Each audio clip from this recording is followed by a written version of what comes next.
Matsagatda çykşydenler türkmen halkynyň milli lideri, gahryman arkadamyň gowanarlygyny hemde arkadagyly gahryman ferdarymyň ýol başçylygyny, hemişelik bitaraplyk ýoly bilen Marian garaşdy Türkmenistanyň watanymyň kädirki wagtda ähli uğurlar boýunça ul ötüşleri gadanyp, bedew wady bilen öňe barýanlygyny, dünýä derejesinde awraýynyň barha belende göterilýänligini, halkymyň ýaşaýyş durmuş derejesiniň ýetgiderli gowlanyrylýanlygyny bu ýysynç bilen aktadylar.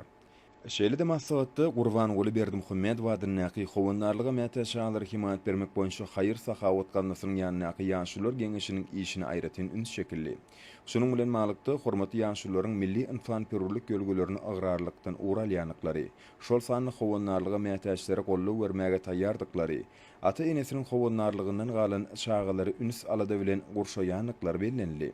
Türkmenistanyň halk maslahatynyň kimde Gurbanguly Berdimuhammedow adynyň howanarlyga mätäşalary himayat bermek boýunça haýyr sahawat ganasynyň ýanyňky ýaşular geňeşiniň täze agdalygyna kabul etmek bugünkü maslahatda aral maslahatlaşylan meselelerin biri boldy.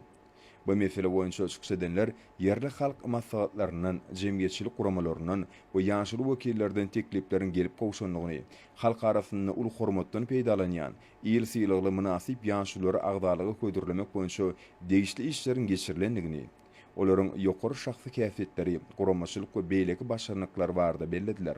Türkmenistanyň halk maslahatynyň kimde Gurbanguly Berdimuhammedow adynyň howanarlyga mätäşalary himayat bermek boýunça haýyr sahawat ganasynyň ýanyňky ýaşular geňeşiniň agdalygyny ködürlenilen teklipler maslahaty gatnaşyjylar tarapyndan bir agızdan saýlanly.